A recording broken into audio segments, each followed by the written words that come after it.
Hey guys, Jacob. Haven't seen you guys in a while. Glad to be back on YouTube to bring you guys another video. Tonight or today, whatever time you're watching this, I want to talk about financial wisdom. This is something that's very close to me, mostly because I was not very wise with my money and I had to learn the hard way. So I want to be able to bring some of that wisdom to you guys and help you make better and wiser decisions with your money. First thing I want to tell you guys is that if you don't manage your money will manage you. And I say that because I'm actually dealing with my money managing me, and it's something that I don't enjoy. I don't like being managed by my money. I want to be in control and not have the money in control of my life. After going to college, after having a car, apartments, a bill for my phone, bills for this, bills for that. My money is really controlling what I do on a day-to-day basis. I have to work, a work full-time job just to make ends meet and to have a little bit of fun on the side. When really, I should be having as much fun as I want and working so I can, build a future for me and my family. And instead, I feel pressured by all these bills and this financial obligations that I have. One thing my pastor told me was that financial pressure leads to poor decision making. The majority of the time, when you have less money, when you have money woes, when you're under financial distress, you make poorer decisions. So today I want to bring you guys 5 rules of financial wisdom that will help you with your management of your money. And rule number 1 is keep good records. Now this is so important. You have to ask yourself the question, what do I owe? Who do I owe it to? How much do I make? Where does my money go on a weekly basis? These are the type of questions that you need to ask yourself. There's a verse in Proverbs, one of the wisest books in the Bible, dedicated to bringing us wisdom. And it says this, it says, riches can disappear fast, so watch your business interests closely.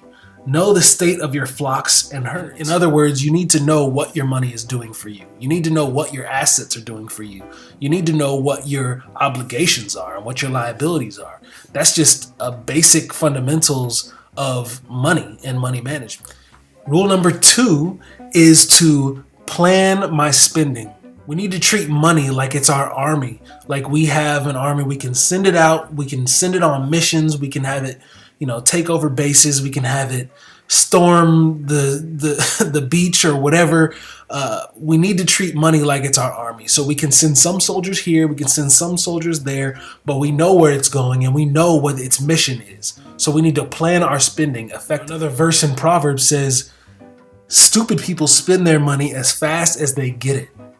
And you can't really get any more clear than that verse. You're stupid if you spend your money as fast as you get it. That's all there is to it. So make sure that you plan your money, plan your spending, plan your financial peace and your financial future before you get that money. There's a statistic that says that 90% of Americans spend on impulse. To add on to that statistic, it says that people spend 65% more when they use a credit card.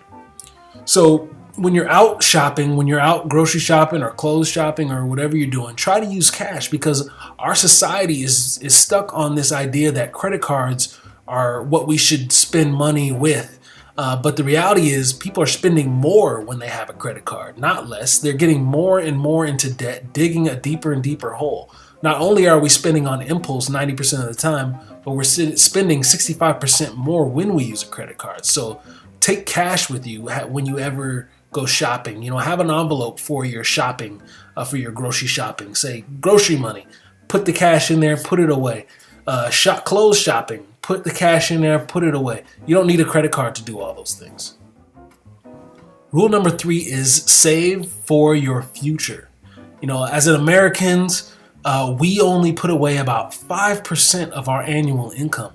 That's compared to Japan. I have written down here, Japan and Europe put away a lot more than that. Japan put away 25% of their annual income, and Europe puts away around 18%.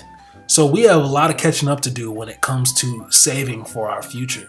Rule number 4 is enjoy what I have. And this is just the idea of being content. You know, there's people who might be better off than you. There's people who might be worse off than you.